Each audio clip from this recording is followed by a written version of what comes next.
Check it out. It's the same backpack as the little one that everyone here loves. I don't think you've seen yet. Exact same model / design, but different fabric and color and strappage. So I won't be mistaken for having stolen a girl's bag, as two different people on the street, both in seriousness, thought I had done. The sunflowers for Candace.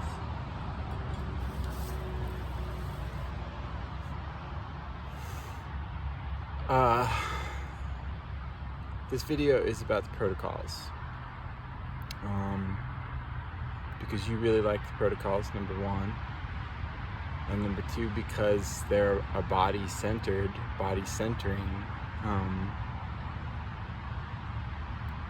ritual. Programmatic ritual.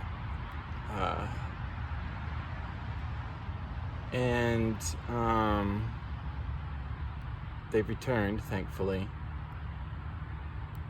Don't know if they ever really went away, but maybe that's what I mean. They didn't ever really go away, and so they're still here, but have returned to the forefront. And there are two new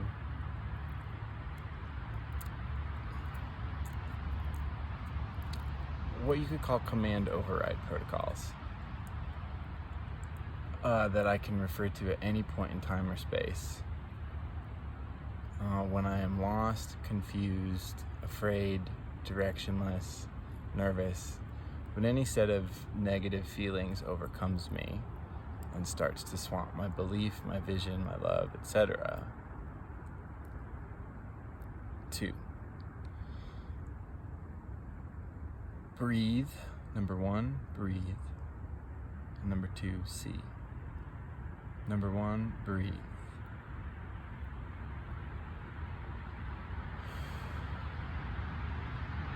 Breathe into my dantian.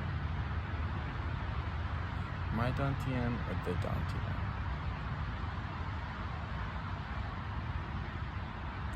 These are not perfectly settled yet. Like the first 6 are all settled in stone. That's number 1, breathe. And number 2 is see.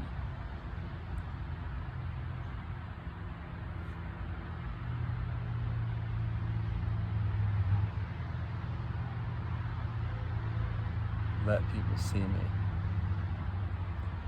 Let people see me. That's the first time I've tried a motion for it. What's interesting about 2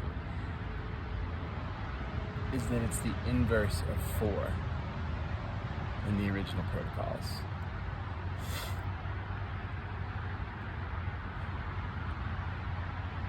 Four's eyes, stop using your eyes. And that one's been the most interesting one for me to explore of the 6. That one never really left, and it came back all by itself and has been upfront and very declarative and clear about this needs to be paid attention to for the whole summer at least, starting sometime beforehand. It's kind of been a lifesaver in some ways. And the thing is, I think that I overuse my eyes. I've talked to you about this before. Many examples of when I take my eyes out of the equation, which I'm able to do easily, consciously when it comes to me, where the subsequent action is performed with this smoothness and regularity, which is amazing in its correctness, but also in its like stark, clear differences and disparities between it and the way I would do the movement otherwise, which would be clumsy and awkward and fast and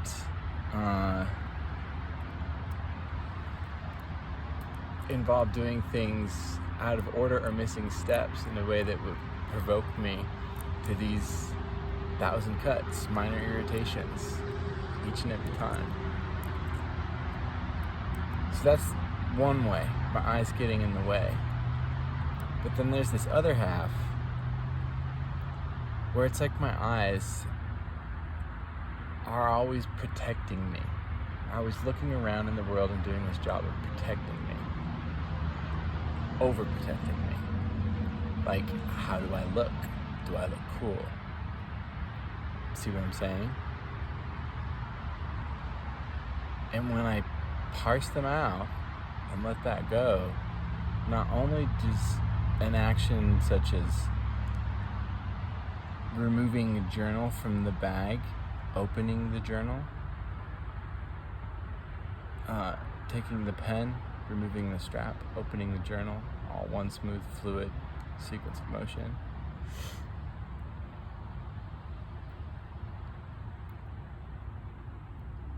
Walking across uneven terrain next to railroad tracks, for example.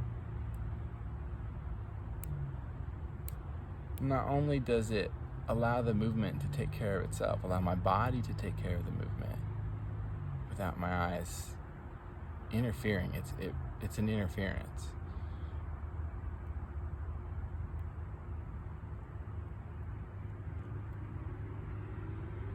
But then my mind opens as well.